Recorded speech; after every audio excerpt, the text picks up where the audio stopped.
বাংলাদেশের চলমান সহিংসতা বন্ধের পাশাপাশি অর্থনীতিকে কিভাবে এগিয়ে নিয়ে যাওয়া যায় সেদিকে নজর রয়েছে জাতিসংঘের। পাশাপাশি অন্তর্বর্তীকালীন সরকারের প্রতি সমর্থন জানিয়েছেন সংস্থাটির ঢাকায় নিযুক্ত আবাসিক সমন্বয়কারী গোয়েন লুইস।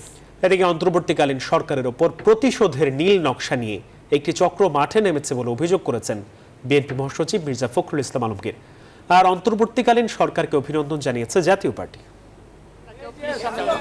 শুক্রবার সকালে বিএনপি চেয়ারপারসনের কার্যালয়ে দলের মহাসচিব মির্জা ফখরুল ইসলাম আলমগীরের সাথে বৈঠক করেন জাতিসংঘের আবাসিক প্রতিনিধি। প্রায় 100 ঘন্টার বৈঠকে ছিলেন ঢাকাস্থ জাতিসংঘের মানবাধিকার বিষয়ক বিশেষজ্ঞ হুমা খানু, ছিলেন বিএনপি নেতা আমির খসরু মাহমুদ চৌধুরী ও শামা আবেদ।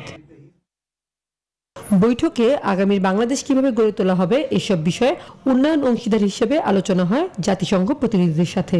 বাংলাদেশের উন্নয়ন পার্টনার যারা আছে তারা বাংলাদেশের আগামী দিনের ভবিষ্যৎ কি হবে সেটা নিয়ে সকলের মধ্যে একটা দ্বিধাদ্বন্দ্ব ছিল।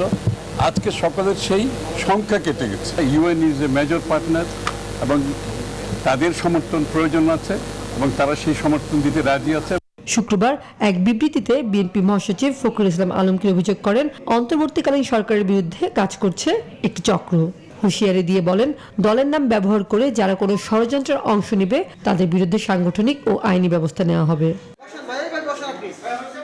এদিকে জাতীয় পার্টির কেন্দ্রীয় কার্যালয়ে সংবাদ সম্মেলনে দলটির মহাসচিব বলেন, 15 বছরে পুলিশ, আমলা, রাজনৈতিক নেতা সহ যারা দুর্নীতি করেছে তাদের আইনের আওতায় আনতে নির্বাচন দিতে সময় লাগলেও জাতীয় পার্টি বিরোধিতা করবে না। জাতির প্রয়োজন যে কোনো সংস্কার করা এই সরকারের পক্ষেই উদ্যোগ নেওয়া যত সহজ, কোন রাজনৈতিক দল কমাতে গেলে তত সহজ বা আন্তরিকতা একরকম থাকবে না। সেই জন্য আমরা চাই অন্তর্বর্তীকালীন সরকার এই কাজগুলি যত দ্রুত সম্ভব করতে পারেন। এর জন্য যদি কিছু সময়ের প্রয়োজন হয় সেই সময় আমার মতে আমাদের বেলায় অন্তত আপত্তি না, আমরা আপত্তি করব না। এ সময় নতুন সরকারকে অভিনন্দনও জানায় জাতীয় পার্টি। সঞ্জিদা সুমি, নিউজ 24।